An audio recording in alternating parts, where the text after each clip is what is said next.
একটা অ্যাটম বা পরমাণুর ভেতরে থাকা একটা ইলেকট্রনকে যদি একদম নিখুঁতভাবে খুঁজে বের করতে হয় তাহলে কি লাগবে বলুন তো? উত্তরটা হলো এর জন্য দরকার একটা বিশেষ ঠিকানা। আজকের এই আলোচনায় আমরা ঠিক সেই কোয়ান্টাম সংখ্যাগুলো নিয়েই কথা বলবো যে আসলে পরমাণুর ভেতরে থাকা প্রত্যেকটা ইলেকট্রনের জন্য একটা ইউনিক অ্যাড্রেস সিস্টেম তৈরি করে। এই প্রশ্নটাই কিন্তু কোয়ান্টাম মেকানিক্সের একেবারে মূল চালিকা শক্তি। দেখুন, একটা ইলেকট্রন তো কোনো নির্দিষ্ট জায়গায় চুপচাপ বসে থাকে না, তাই না? এটা অনেকটা সম্ভাবনার মেঘের মতো চারপাশে ছড়িয়ে থাকে। তাহলে আমরা এর অবস্থাটা বর্ণনা করব কিভাবে? ঠিক এই সমস্যার সমাধান করার জন্যই কিন্তু কোয়ান্টাম সংখ্যার ধারণাটা তৈরি হয়েছিল। ব্যাপারটা অনেকটা চিঠি পাঠানোর মতো। একটা চিঠি পাঠাতে যেমন দেশ, শহর, রাস্তা আর বাড়ির নম্বর এই 4টি তথ্য লাগে, ঠিক তেমনি একটা ইলেকট্রনের সম্পূর্ণ অবস্থা বোঝাতেও আমাদের 4 কোয়ান্টাম সংখ্যা লাগে। এই 4টের সংখ্যা মিলেই তৈরি হয় তার আসল পরিচয়। চলুন তাহলে দেখে নেওয়া যাক আজকে আমরা কি জানব। প্রথমে আমরা বুঝব এই কোয়ান্টাম ঠিকানা জিনিসটা ঠিক কী।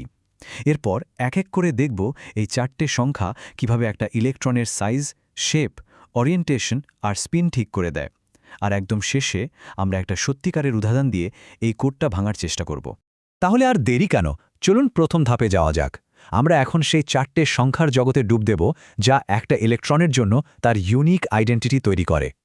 সহজ করে বললে এই 4টি সংখ্যা আমাদের বলে দেয় যে একটা ইলেকট্রন ঠিক কোন এনার্জি লেভেলে আছে, সেই লেভেলের আকার বা আকৃতিটা কেমন, এটা 3D স্পেসে নিজেকে কিভাবে সাজিয়ে রেখেছে, আর সবশেষে তার নিজের ঘোরার দিকটাই বা কোনটা। তো আমাদের ঠিকানার প্রথম অংশটা কিন্তু সবচেয়ে সহজ। এটাকে বলা হয় প্রধান কোয়ান্টাম সংখ্যা, যাকে আমরা n দিয়ে লিখি। আর এটা আমাদের ইলেকট্রনের অবস্থান নিয়ে প্রথম এবং সবচেয়ে সাধারণ ধারণাটা দেয়। ধরুন এই n হচ্ছে একটা শহরের মতো। n এর মান যত বাড়বে, ইলেকট্রনের এনার্জি লেভেল নিউক্লিয়াস থেকে তত দূরে সরে যাবে, আর তার শক্তিও ততটাই বাড়বে। এই শেলগুলোকে আমরা কে, এল, এম, এন এই সব নামেও চিনি। এই যে এখানে দেখুন, যখন n এর মান 1, সেটা হলো কে শেল, যেখানে মাত্র 2টো ইলেকট্রন থাকতে পারে। আবার n এর মান যখন 2, সেটা হলো এল শেল, আর সেখানে থাকতে পারে 8টা ইলেকট্রন। এখানে মজার বিষয় হলো প্রত্যেকটা শেলে ঠিক কটা ইলেকট্রন থাকবে সেটা কিন্তু 2n² এই সহজ ফর্মুলাটা দিয়ে বের করে ফেলা যায়। আচ্ছা, ঠিকানাটা তো এখন আরেকটু নির্দিষ্ট করতে হবে, তাই না? শহরের ভেতরে যেমন আলাদা আলাদা এলাকা থাকে, ঠিক তেমনি প্রধান শক্তিস্তরের ভেতরেও বিভিন্ন আকারের সাবলেভেল বা সাবশেল থাকে। এদের পরিচয় দেয় অ্যাজিমুথাল কোয়ান্টাম সংখ্যা, যাকে আমরা বলি এল। এখানে কিন্তু একটা বেশ গুরুত্বপূর্ণ নিয়ম আছে। এল এর মানটা সবসময় n এর মানের উপর নির্ভর করে। এল এর মান হতে পারে 0 থেকে শুরু করে n-1 পর্যন্ত যে কোনো পূর্ণ সংখ্যা। আর এই প্রত্যেকটা মানের জন্য এক একটা নির্দিষ্ট আকারের সাবশেল আছে।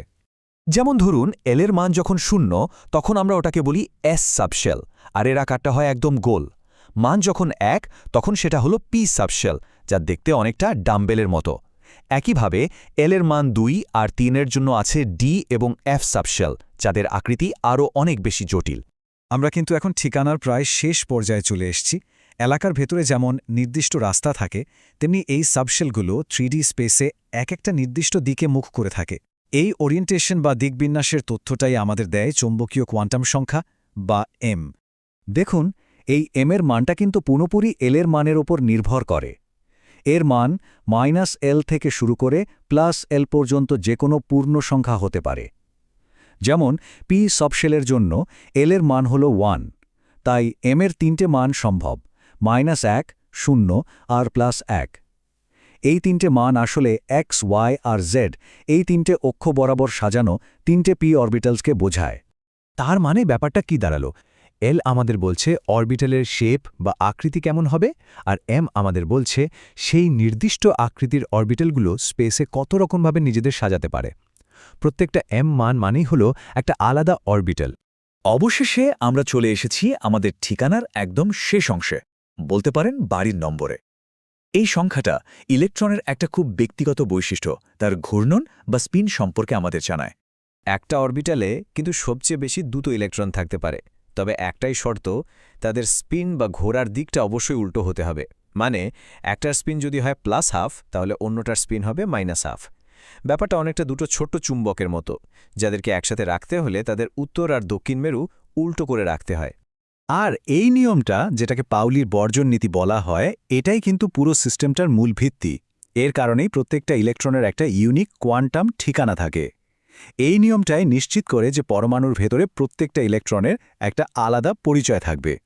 তো অনেক তো থিওরি হলো, এবার একটু প্র্যাকটিক্যালি ব্যাপারটা দেখা যাক, কি বলেন? চলুন এই নিয়মগুলো ব্যবহার করে আমরা একটা নির্দিষ্ট ইলেকট্রনকে খুঁজে বের করার চেষ্টা করি।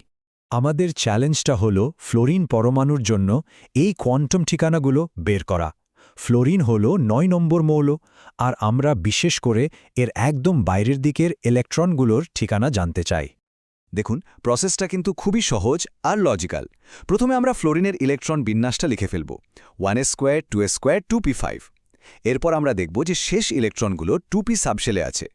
2p লেখাটা দেখেই আমরা বুঝে যাচ্ছি যে এখানে n = 2, আর যেহেতু এটা p সাবশেল তাই l = 1। সবশেষে একটা অরবিটাল ডায়াগ্রাম এঁকে আমরা m আর s এর মানগুলো বের করে ফেলব।